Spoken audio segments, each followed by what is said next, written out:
What's the point of climbing this mountain that the world says we should climb in order to be successful and happy, and realize at the end of a career, at the end of a life, we've climbed the wrong mountain? International best-selling author, 20 million plus copies sold. one of the world's top leadership experts, Robin Sharma.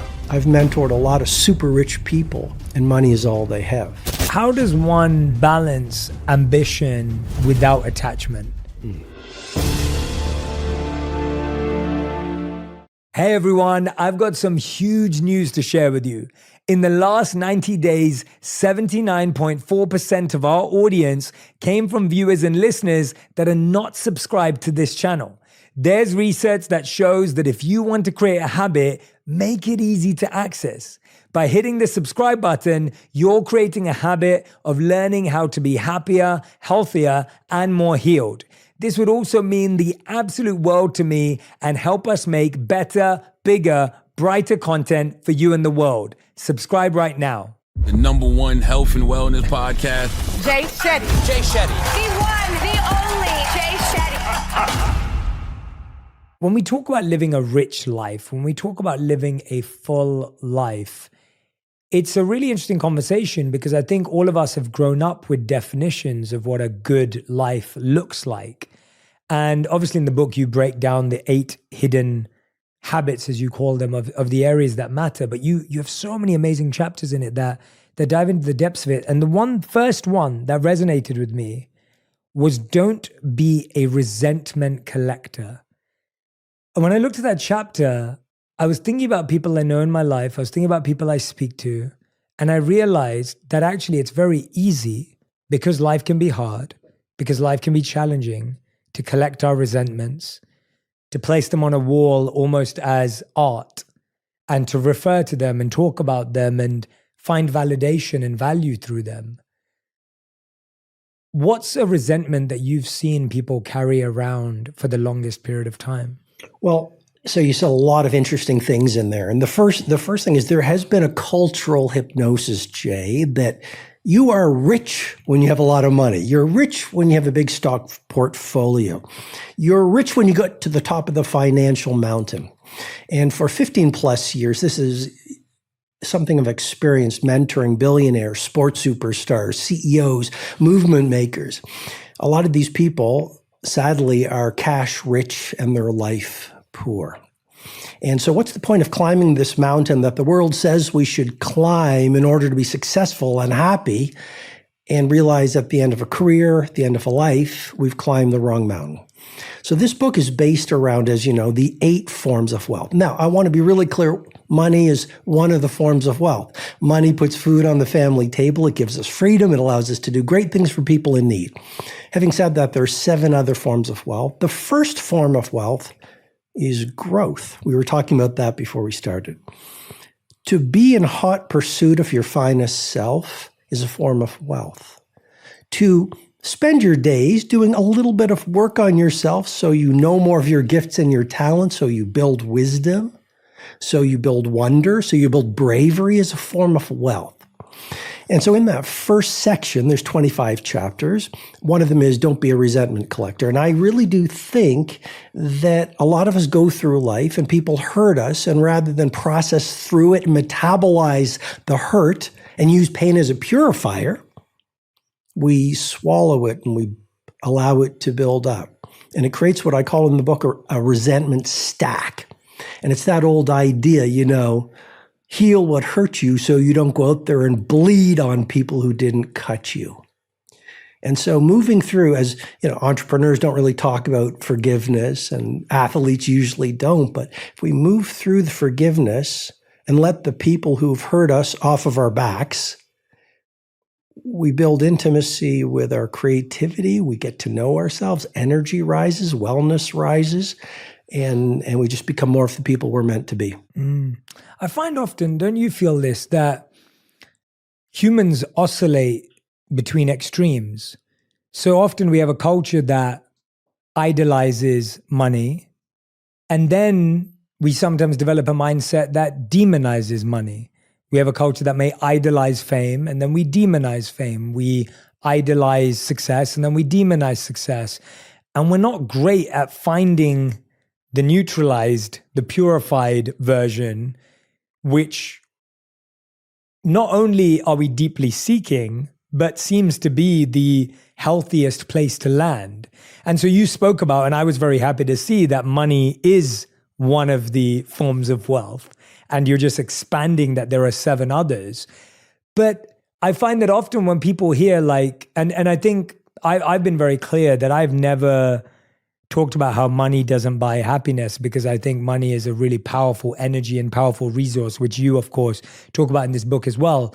But why do you think, or how do we stop ourselves from idolizing and then oscillating to demonizing? And what is the middle path? Like, what is that perspective that we need to develop? That's a beautiful question. Allow money to be your servant, not your master. And it's that old proverb, be in the world, but not of the world. So be in the world, make money. There's 25 chapters on how the billionaires do it. Make money, have nice things, go through life, treat yourself, treat your family. Having said that, don't identify with your wealth, your financial wealth. A lot of people, their self-identity is determined by their net worth. Makes me think of Jim Carrey. We're in the land of films and movie stars right here. And he said, I wish everyone could be rich and famous to realize it doesn't make a difference. And so it's almost as if we're going through life. We all have holes within us, and we're looking for outer things to fill the holes. And I guess what I would humbly suggest is nothing on the outside will ever fill the holes we're trying to fill on the inside. So have the nice car, have the nice house, take the great vacations, but don't be defined by those. And don't think those things are going to somehow make you wake up one Friday morning feeling fantastic. And that's where the other 7 forms of wealth come in. Money is one of the forms of wealth, but there are 7 others. For example, growth, wellness, family, craft, and those kinds of things as we pursue them. For example, form of wealth, number 3, family. I've mentored a lot of super rich people, and money is all they have. I've been to places where I remember one in particular I write about, and I was asked to attend an assignment to mentor someone. Most beautiful house I've ever seen. I walked by his art collection, walked by his car collection indoors, walked by his book collection, went to a subterranean passage, smelt cigar, finally got to the room where the titan of industry was. And we talked for 2 hours. And through the conversation, I asked him, I said, so who do you share all this with? Must be amazing. You must be able to do anything with the people you love. And there was just a long, long silence. And he has no family, and they won't talk to him. He's all alone. And so what's the point of having the beautiful house and all the nice things if you don't have someone to share it with? I was recently with my parents. My dad will be 87 in June. And the more years I get behind my belt, the more I realize family is so incredibly important. There's a chapter, have 3 great friends. Yeah, that's right? One of my lists. Right, not 1,000 or whatever digital friends, 3 great friends that allow you to be seen and you can be yourself with. And that's a form of riches. In that chapter or that section on family, there's also something called the 10,000 dinners rule. Mm-hmm. And that comes from Aisha Vardegs, one of the UK's most famous divorce lawyers. And she was asked, look, you've seen so many relationships fall apart. Can you share what makes a great relationship? Number 1, she said, separate bedrooms. And number 2, she said 10,000 dinners. If you can see yourself having 10,000 dinners with someone, because looks and fades, lust might dissolve, but if you can see yourself having 10,000 dinners with someone, hold them close, because great love is hard to find. How does one balance ambition without attachment? Because I feel that the natural cause of events for most of us is we have ambition or drive, we then have achievement, and then that achievement leads to attachment because our value becomes our ability to get things or our ability to have achieved. How do you have but not have the attachment is the question. I think human beings are built to progress. I mean, I think we are happiest not when we're resting. I mean, there's a lot in The Wealth Money Can't Buy about recovery, enjoying life, and all those things. Having said that, I think we are happiest when we are materializing our primal gifts. We are happiest when we are chasing what I call your Project X. We're happiest when we're moving in the direction of our Mount Everest. So ambition is not a bad thing. I would say, what's the root of it, though? What's driving you? Are you driving it? Is it driving you from an unhealthy place? Are you doing it for FFA, fame, fortune, and applause? Are you doing it because really deep inside you're overcompensating? You don't like yourself very much. So you're hoping to get the applause in the world to make yourself feel better. But if you are ambitious and creating your Taj Mahals or your Catcher in the Rye or your Moonlight Sonata because you want to push magic into the world, if you're doing it because you're in pursuit of a craft, the fourth form of wealth, pursuing a craft, if you're doing it because you want to be of service. Mahatma Gandhi, I know one of your heroes as well, he said, to lose yourself in service in others is to find yourself. So if that's what's driving you, then I believe your ambition is absolutely healthy and only good.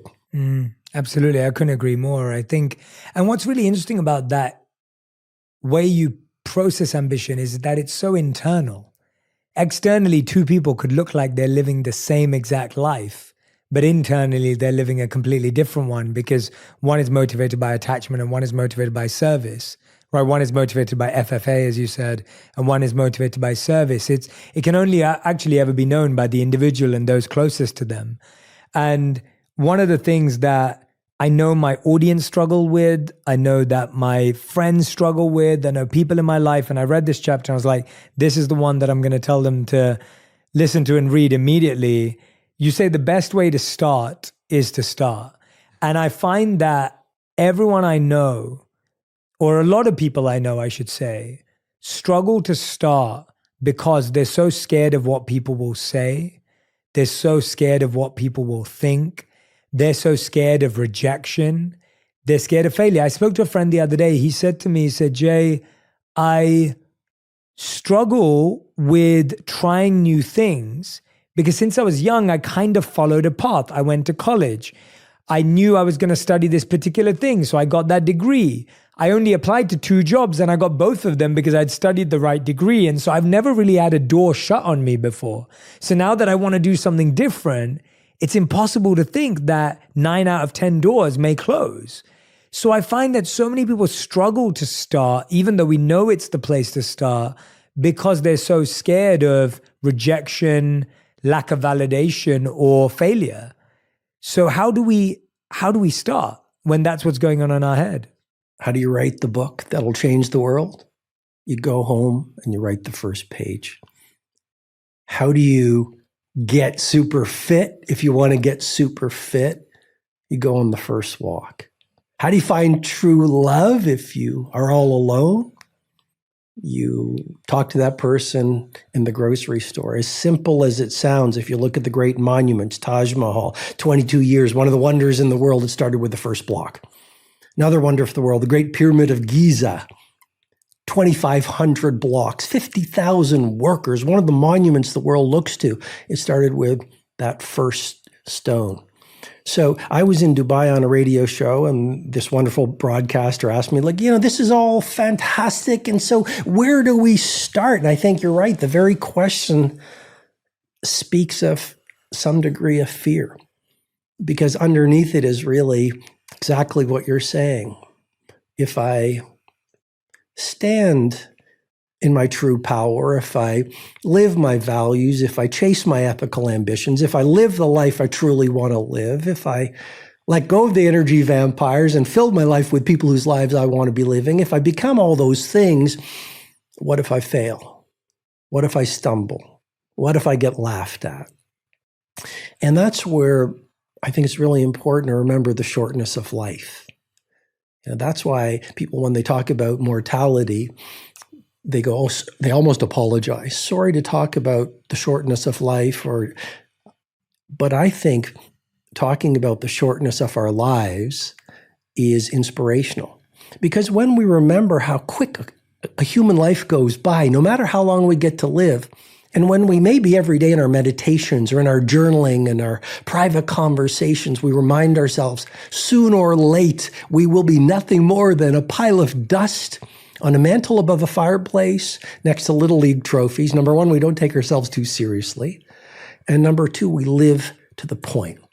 I think what we are as human beings is we are great postponers. We are busy being busy. We are maximalists versus minimalists. We put off, we're going to do these things later. But accident, illness, death, all those things are a part of life. And I think as simple as it sounds, it's really important. One of the chapters in the book is put your last day first. Another chapter at the end is have a living funeral. Buy the cake, buy the daisies, invite your family, hear what they would say about you, tell them how much you love them, and remind yourself that life is really very short. What have you seen in the people that you've coached, people that you've worked with, seminars for, 25 years or more now? What have you seen has allowed people to give themselves the permission to fail?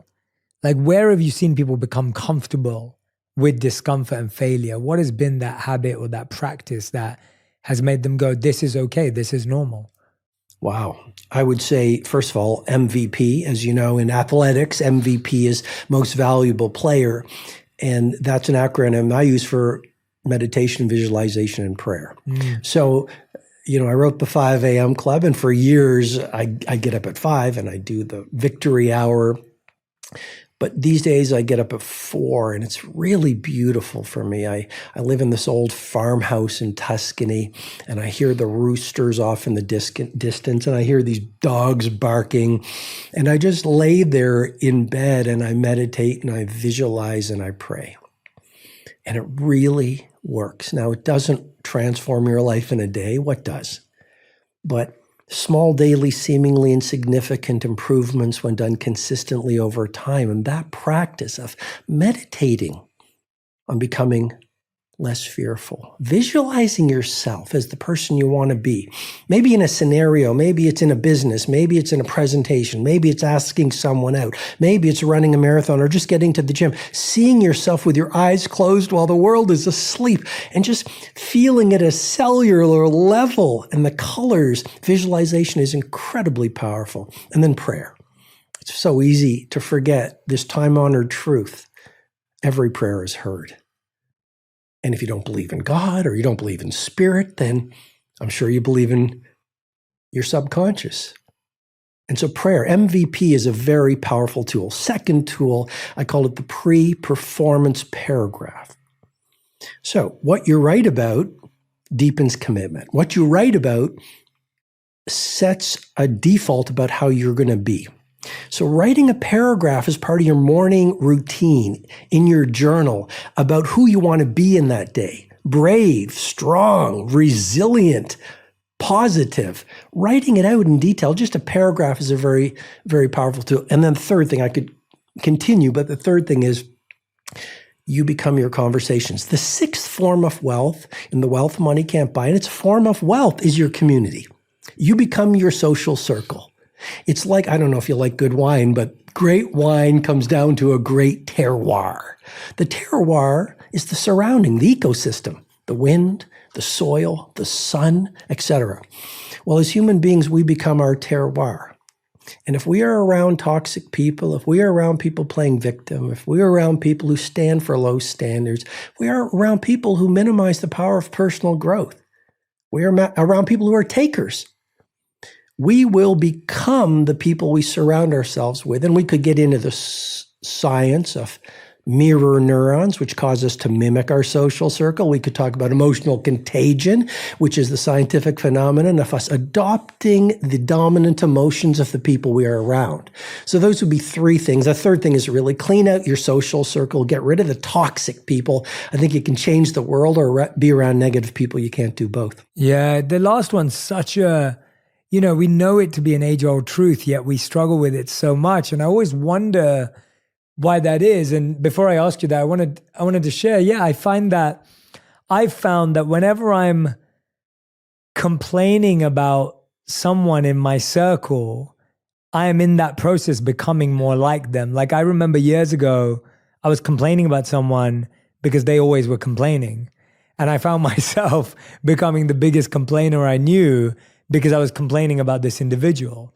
And so often we're becoming like them, not because we're even mirroring them, we're becoming like them because we're behaving like them subconsciously without knowing.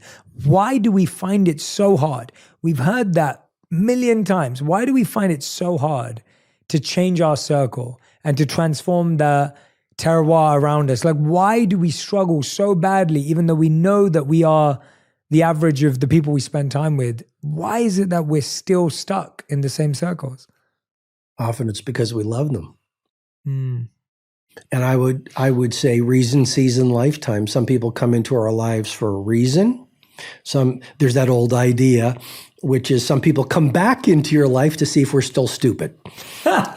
So, some people come into our lives for a reason. Some people come into our lives for a season. And then some people come into our lives for a lifetime. Like I think of my partner, Elle.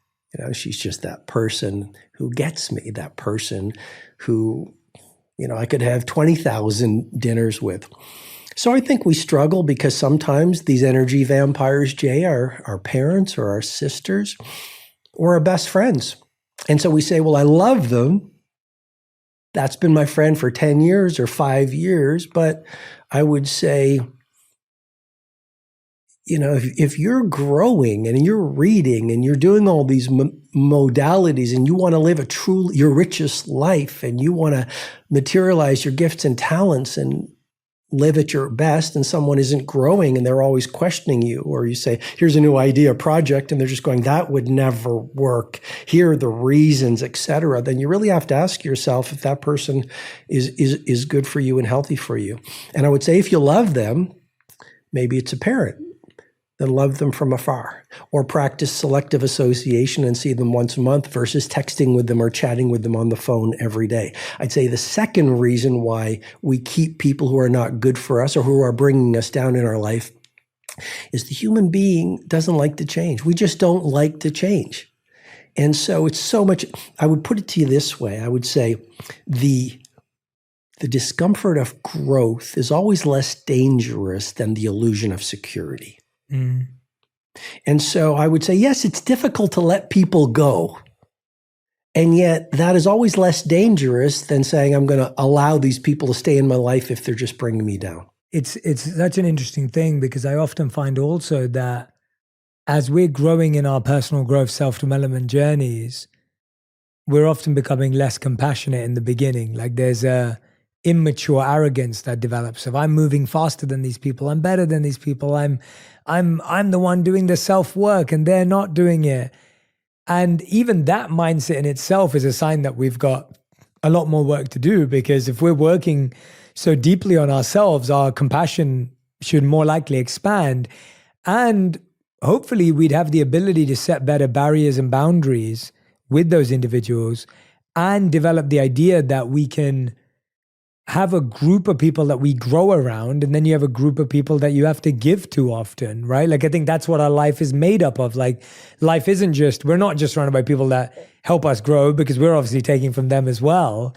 And we don't want to be in a position where we're only giving. We want to be able to grow. So it's almost like we have two sets of groups in our life at any real given time. Would you agree with that? Or well, I would just say trust your joy. I think joy is a great GPS.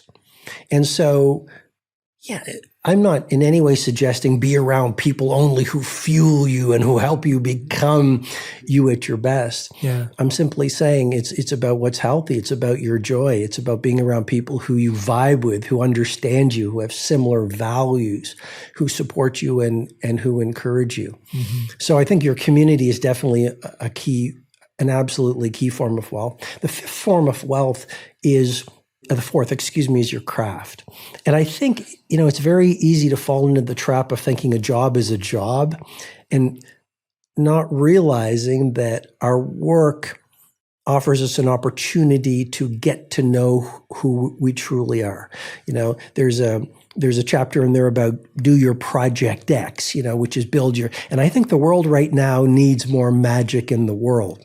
And I think a lot of us, what we do is we try to push out a lot of content, put out a lot, and I would rather do one masterwork than 1,000 mediocrities. And I think, you know, seeing your craft as a chance to change the world is a form of wealth. And what would you say to people who go, Robin, you know what? I just want to check into my job, clock my hours and come home. Is that okay? Is there a better way to live? What would you say to that? I'd say, of course. I mean, the great thing about a human life is we all get to live in the way that we want to live. I've never subscribed to the hustle and grind culture. I think that rest is not a luxury, it's a necessity. I think we have to enjoy the fruits of our labor.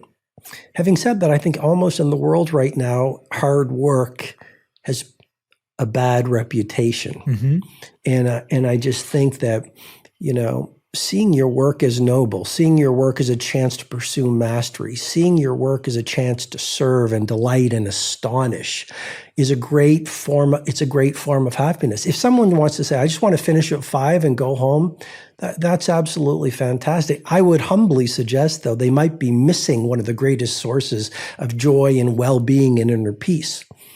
If you look at people, really happy people, a lot of them say, I would never retire. Why would I retire? It's my oxygen.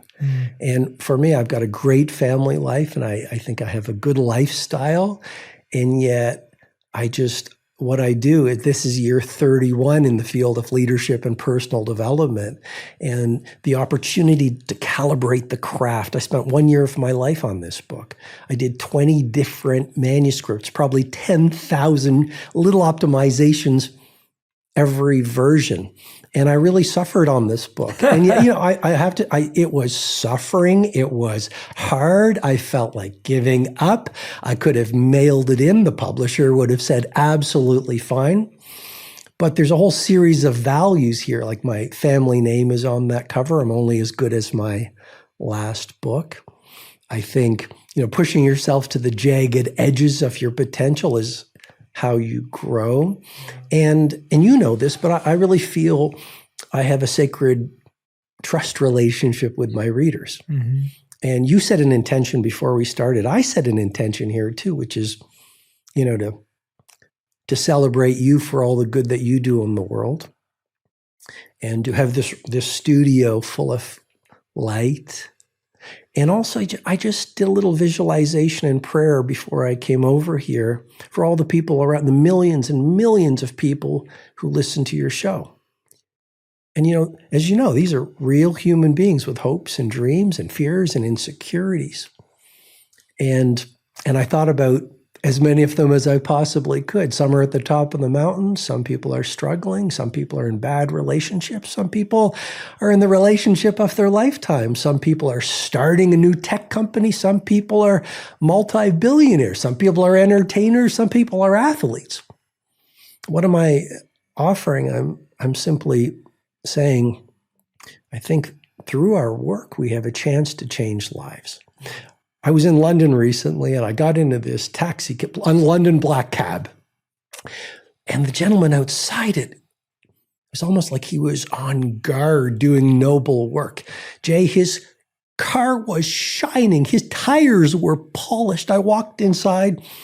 The carpeting on the floor was perfect. And as we went to Heathrow, I sort of tried to deconstruct his winning formula. And this is on this fifth form of wealth, it's the fourth form of wealth, seeing your work as your craft. And he said, well, you know, I take my job seriously. It gives me so much pride. I get to meet interesting people. And when we got to the airport, he goes, look what I do before every person comes in here.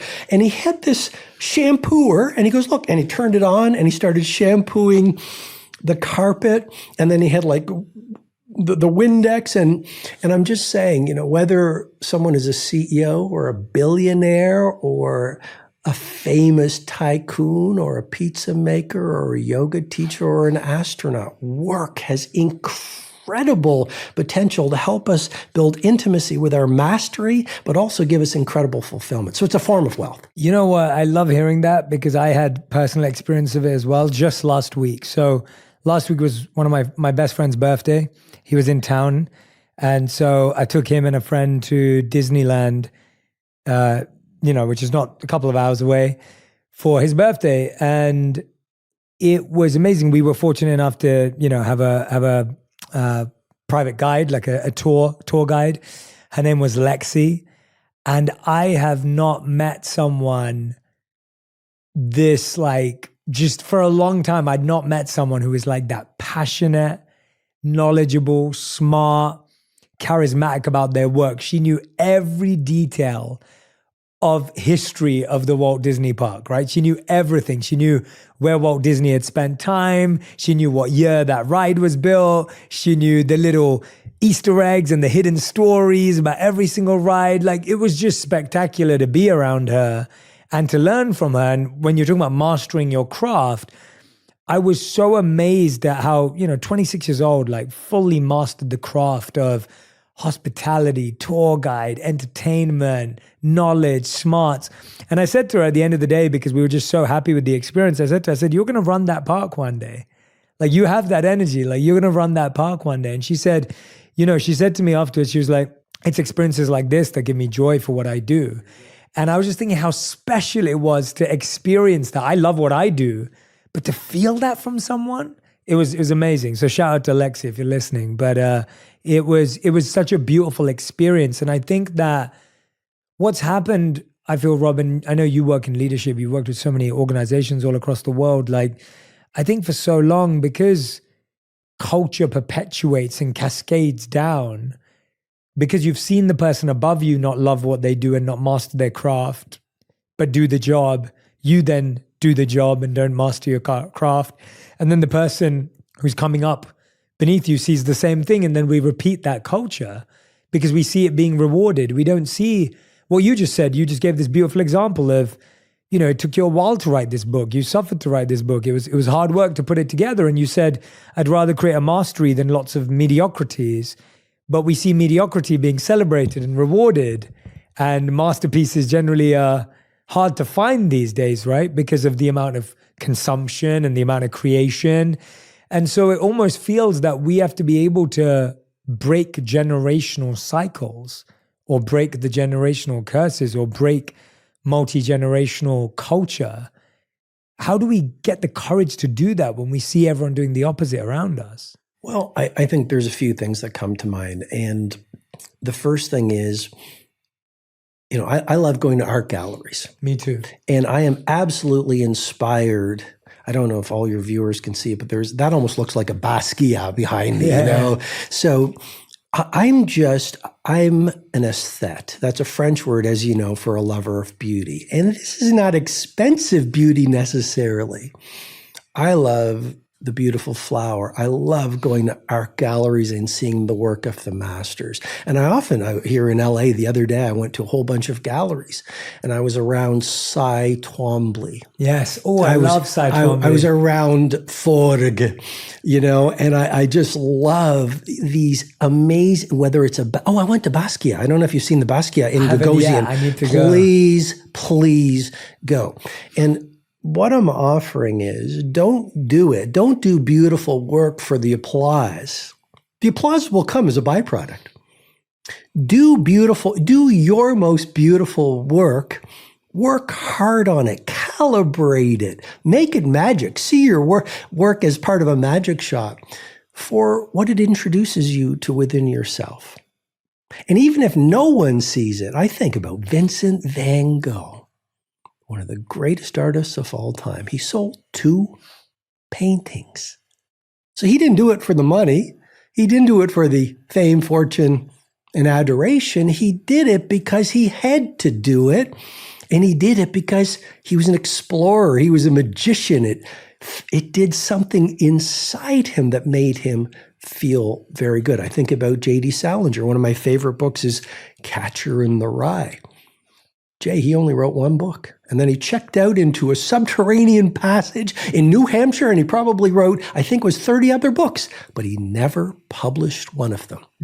So how do you develop this kind of a philosophy? Well, you stop plugging into the cultural majority and doing what everyone is doing, and you take a radical act and you start thinking for yourself. And I think that's the power of the 8 forms of wealth the book is based around. It's a framework. It's a Mount Everest for the 8 most important elements of a life well lived. Doesn't mean you're going to do them all in a day, but every day you advance on growth, on wellness, on family, on craft, on money, on community, on adventure, and on service. And you start to think for yourself. And I guess what I'm trying to say is you start to live your own life versus your neighbor's life. And I think that's a powerful way to live. No one wants to get to our last day and say, we lived like the tribe, we lived like our neighbors. There's an acronym in the book called PENM, the 5 forces of PENM: parents, environment, nation, associations, and media. These 5 forces program us, and here's what they do. They cause us to forget who we truly are. And so I think we're born into genius, and then we resign ourselves into ordinary, and we become busy being busy, and we're playing with our phones, and we're doing what everyone else is doing. But deep inside, we have a voice of wisdom that sees the self-betrayal, and we're in pain. Because potential unexpressed turns to pain. So we're in pain, but we don't know it. And so that's why we medicate ourselves with too much phone, too much digital, too much work, too much scrolling, too much gossiping, because we don't like ourselves. For sure. Well said. I mean, it's so funny you say that. One of the things I work on with my clients that I work with privately I'll ask them we write a book for them, which is called their book of values. And it's a book of values, mindsets, habits that they practice. We design the cover, we print the book, only one copy, and they carry it around with them in their bag wherever they go. So that wherever they go in the world, they can pull it out, and whenever they forget all the self-work they've been doing, they can look back at a guidebook for themselves. And I always tell them, we're only ever going to publish one of these. This doesn't get shown to your family. It doesn't go to your friends. It's not something you have to promote. You don't market it. It stays with them. And I was inspired by it because I remember reading Benjamin Franklin's 13 Virtues. To me, that was the idea of it. It's like, how could you have a book that you carried around that represented you, that held your identity, that made you like yourself because that's who you were? But you often had to remind yourself of who you were while you get caught in the PENM, the 5 points you just mentioned now. And I think that idea, and anyone can do that. You don't have to be well known to do that. You don't have to be successful to know that. I know you talk about the value of journaling. Like, that's what a journal is. It's a space where you carry around your heart. If you see it that way, right? You carry around your thoughts, and you can re-edit and, systemize your thoughts and make sense of them. And one of the things I've been hearing from a lot of people recently is this thought of like realizing they need to rewire their relationship with money. People have either been trained to believe that money is bad, money is evil, money doesn't buy happiness, money is the root of all evil, money will make you lose friends. There's so many statements about money that have been programmed into our PENM, whether it was our parents, whether it was media, as you said, all the others that have programmed us. And all of a sudden you get to a point in life where you realize, well, now I just have unhealthy beliefs about money. So whether I have it or I don't have a healthy relationship. How do you start rewiring that? If I could, before I answer that, please. You talked about something that I think is so important, the book you do with your clients. Yeah. And I think that speaks to something that is so essential in the world right now, which is solitude. I think genius loves isolation. I think we are so in the world right now, and there's so much noise we can't hear the signal. And so I think spending some time every day alone is so powerful, whether it is in a journal, whether it is on a nature walk, whether it is one of the chapters in the in the craft section is go ghost for a year. You take 1 year, go to Bali, go to Vietnam, go to Medellin, go to Stockholm, leave your phone.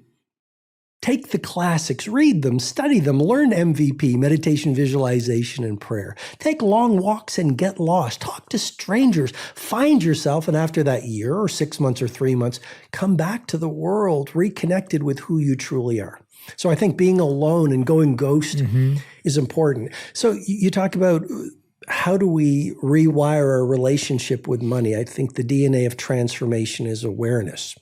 So it's the process of, first of all, realizing that money is something, but it's not everything. So our society says, measure your success by your net worth. In many ways, that's how society tells us to think. We pedestal the billionaire. We don't put the gardener or the teacher or the firefighter on the front cover of the magazine. So understanding that money is not everything, and it won't be the source of your joy. Like, I've met so many people who've sold their companies. I think of one person in particular. He said, we had a liquidity event. We were waiting for the funds to wire into the account. My whole family was sitting around the table. We watched the funds go into the account. And he goes, it went into the account and I didn't feel any different. And it's that Zen proverb, wherever you go, there you are. So realizing that trap. Number two, realizing, of course, money's important. Gets you better way to journey through life. In some ways, less stress. You can do great things for your family. You can help people in need. You can get things that you like. There's nothing wrong with material objects, but not defining yourself by your art collection, not defining yourself by your net worth, because then that becomes just another drug of choice.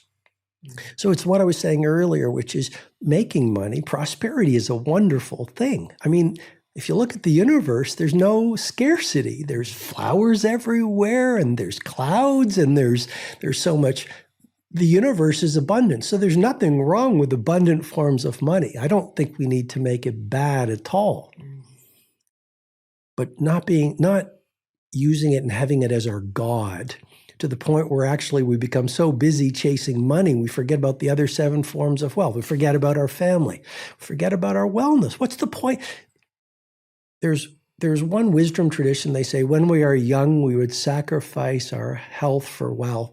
And when we get old and wise, we would sacrifice all of our wealth for one day of good health. So making money is not at all a bad thing, but let's not sacrifice the other 7 mountaintops that are important for a truly well-lived life. Yeah, having a more expansive definition is so required, because we're often also only measuring our success in life and happiness based on that one metric. I think that measurement piece is so interesting, because I was saying to a friend a couple of years ago, he really slowed down from his work because he fell in love and he found love. And he's gone on to get engaged to that individual, and at some point soon they'll get married. And he always felt that year was such a wasted year in his life, because he was looking at it through the lens of the business didn't progress, my financial life didn't progress. And I've said to him so many times, I said, that was one of the best investments of your life, because you found love. Like, you'll look back at that year as the best year of your life of all time. But if you're only measuring your success, and I was like, you have no idea how that stability is going to impact your career in the next few years. You could have been distracted looking for love for the next 5 years, and your work would have been distracted. Here you are, you found love in 1 year, and now look, you'll have that stability. And it's so interesting what we measure makes such a difference. And I like that you're giving us 8 things to measure as opposed to one thing. And then you start to realize how rich you truly are, because no 8 are going to align every year anyway. These are 8 priorities of a truly great life. And you talk about that love story. How rich, how wealthy are those 2 people? I even think about the times that we are dealing with heartbreak. The times we are dealing with tragedy. The ego says this is a waste of time. The ego says I should be productive. What's more productive than navigating the hard times?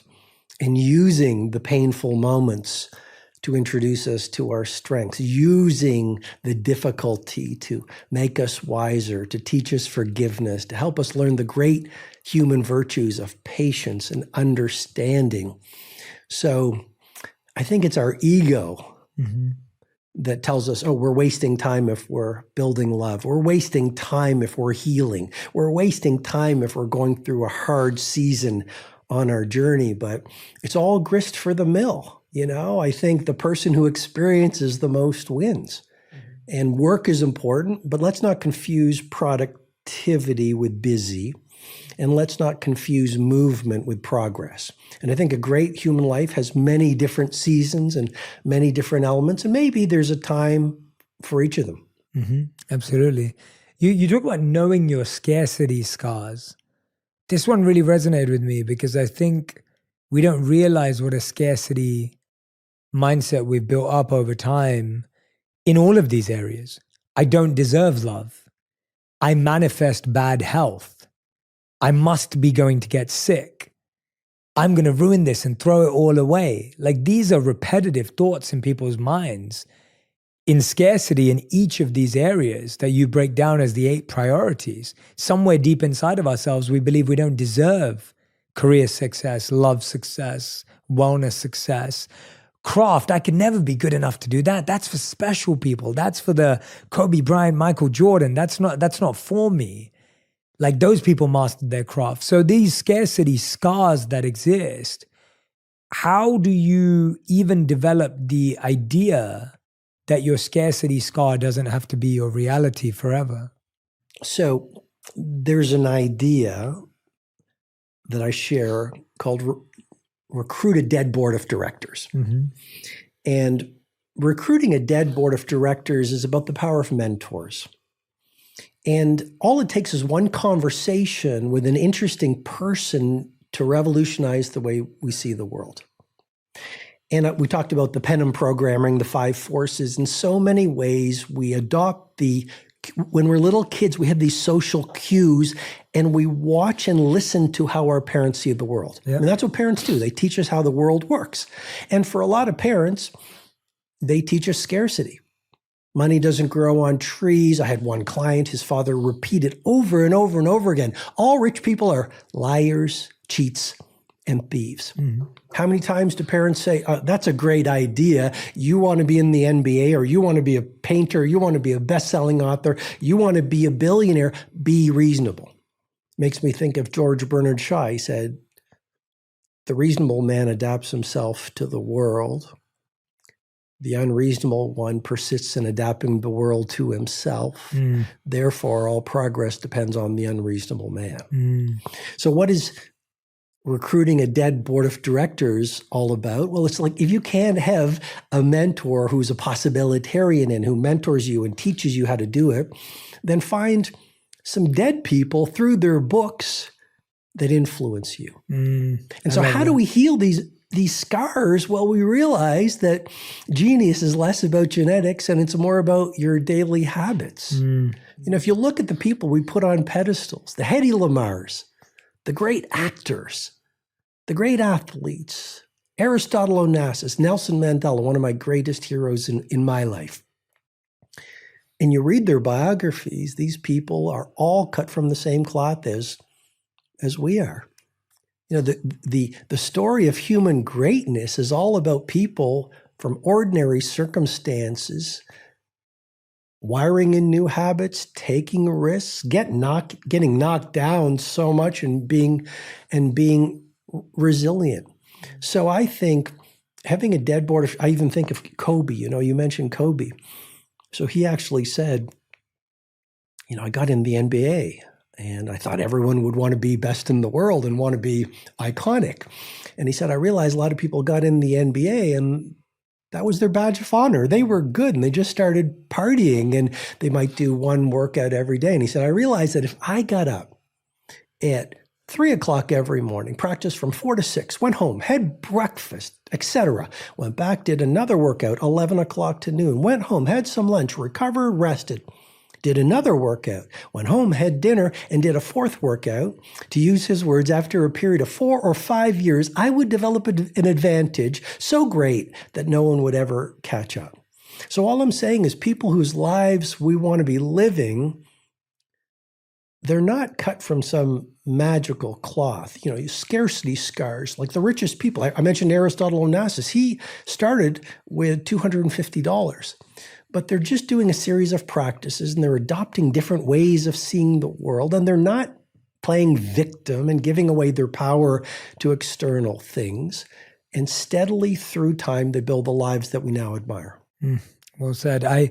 The reason why that resonates so strongly with me, I've often said, and I love your language around it, I've often said that I've been mentored by people I've never met, because I had the fortune of reading Martin Luther King when I was young, reading Steve Jobs, when Walter Isaacson wrote his brilliant book on Steve Jobs, reading Einstein. It's amazing that we're so obsessed with what people think of us as opposed to how people lived.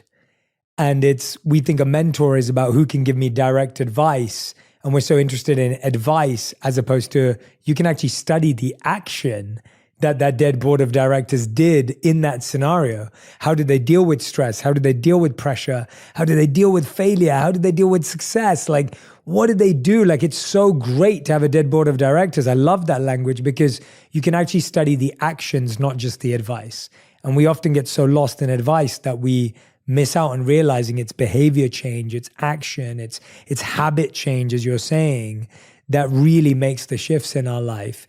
And you mentioned this earlier, I want to come back to it, was this 3 great friends rule. And I love that you talk about having 3 great friends. I heard recently somewhere, I can't remember, I was browsing on social media and someone said, you need 3 a.m. friends as well, like friends you can call at 3 a.m. and they'll pick up the phone.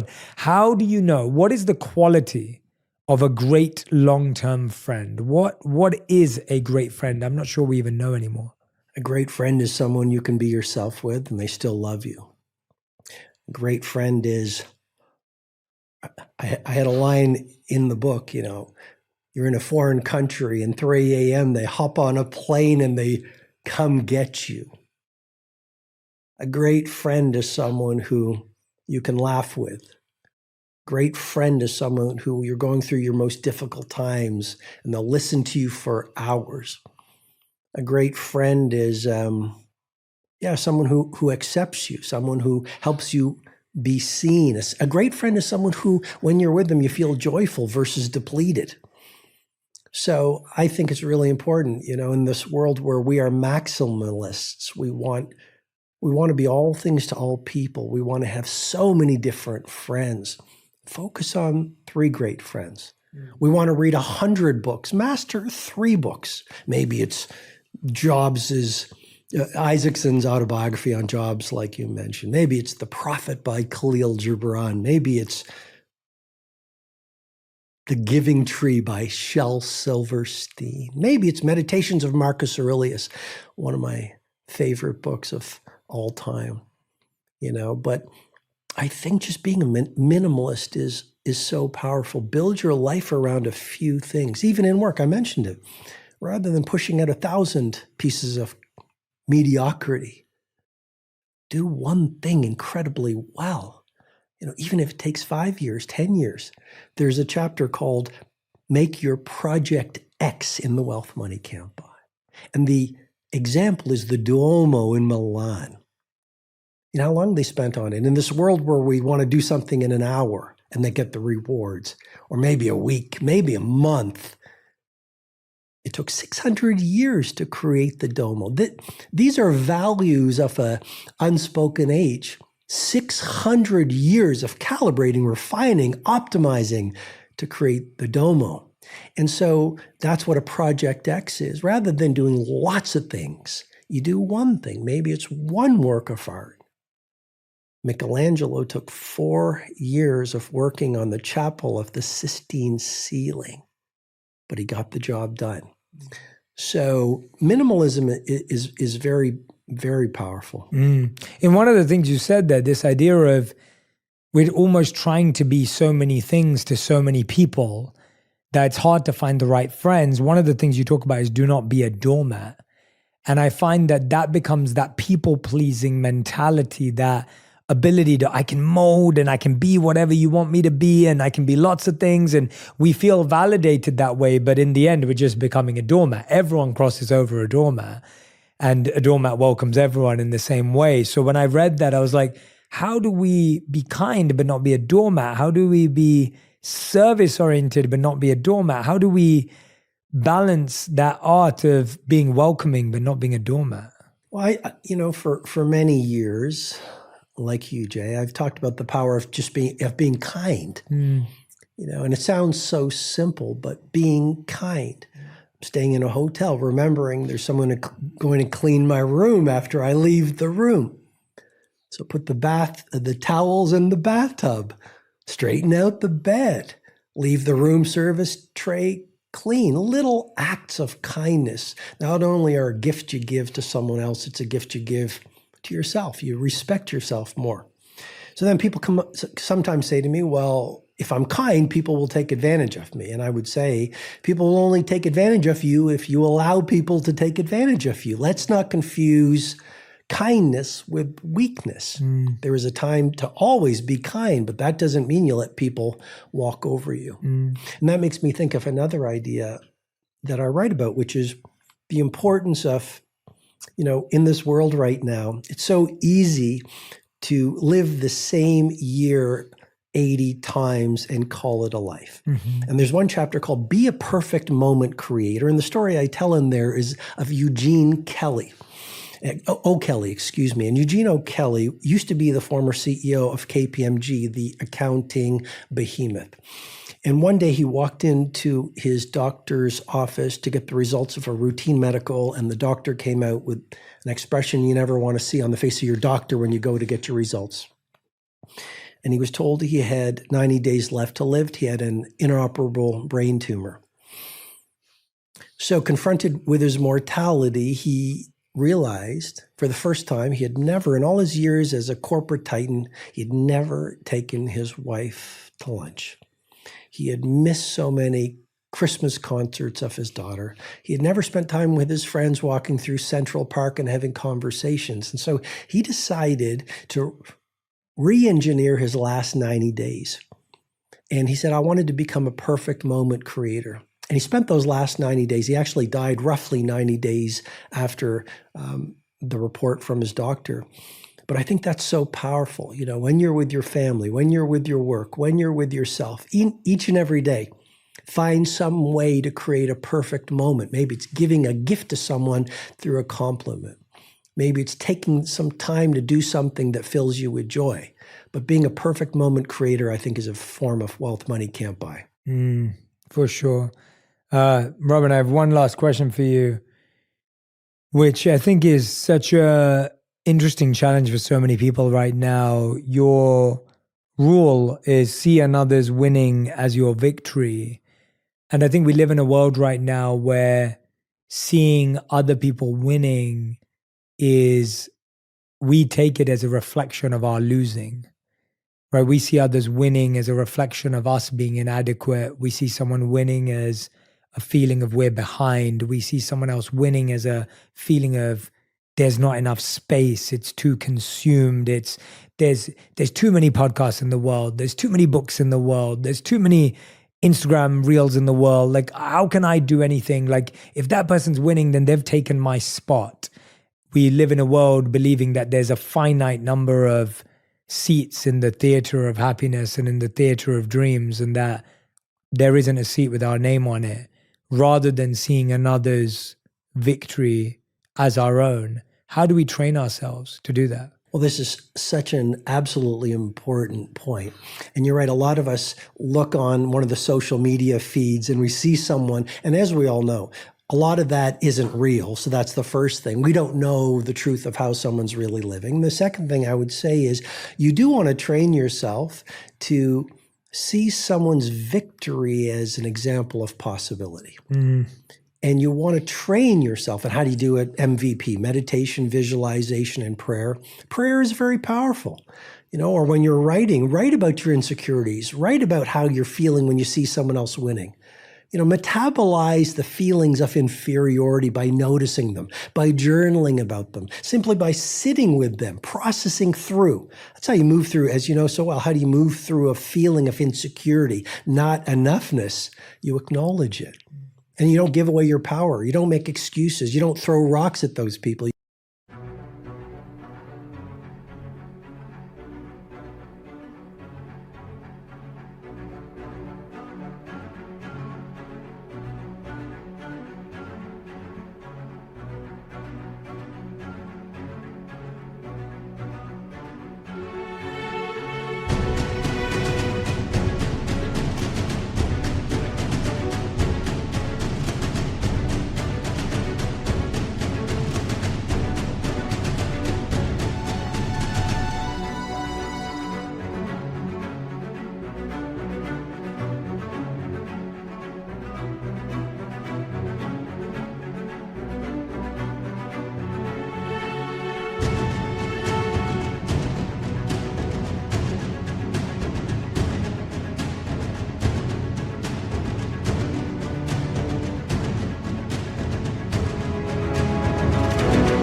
Go, what is it about their winning that is bringing up my not enoughness? And you'll work through that not enoughness through journaling, through meditation, through prayer, through silence, through stillness, through nature walks. And so I think if we can train ourselves to say, wow, that person is doing so well, and applaud them and feel good for them, and say, if they can do it, I can do it, I think we're going to be much more peaceful. I would also say about the podcast, someone is going to launch a new podcast that is going to do incredibly well. Why not you? Someone is going to write that new bestseller tomorrow that is going to dominate the lists. Why not you? Someone is going to launch that new business that's going to change the world. Why not you? And then the last thing I'd say about is, we all know, but this kind of a way of being where we see someone else's success as something that brings out, like we have resentment for it, is coming from a place of great scarcity and fear versus generosity. And if we are stuck in scarcity, then we're never going to bring our magic to the world. We're operating, everything we do reflects who we are.